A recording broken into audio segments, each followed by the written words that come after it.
してくる犬取りっていうの。ペンネーム後ろだ。コストコでトランクぎっしり生肉を買ったことを3週間後に思い出した。安いなっつって。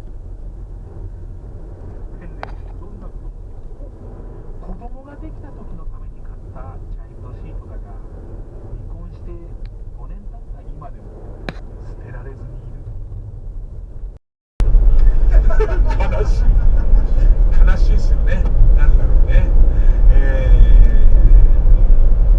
ペンネーム利子で暮らす。国道で世界の終わりのピエロを跳ねてしまったが笑っていたので大丈夫。DJ ラブ君聞いてんだって。笑ってるかちゃんと確認したら、降りて確認したら、これ鼻は元から赤いよね。そうあと首の隙間からも赤いのはこれ元からそれで笑ってるし大丈夫ね。ペンネーム目指し。恋人もいないのにブレーキランプが5回点灯したのは足が痙攣したからなんです。ビクビクビクビクビクってなっちゃった。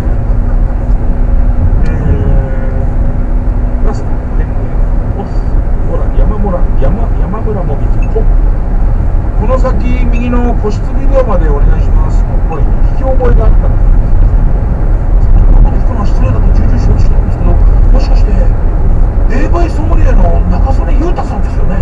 いつも週刊 AV チャンピオンのコラム読んでますと言ったバツです。知られたくないです。こっち側から言いますよ、言いたいと。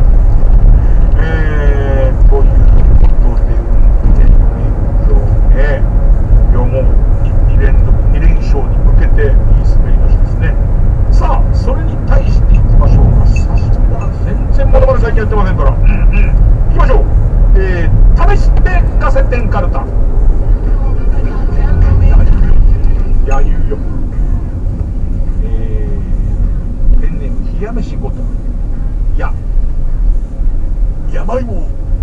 山芋をすって蜂蜜と刻んだ大葉を入れると到底食えたもんじゃない。勝手にいただけましたでしょうか。確かにそうですよね。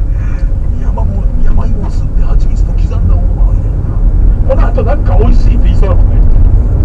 蜂蜜と刻んだ大葉を入れるとこれ食えたもんじゃないです。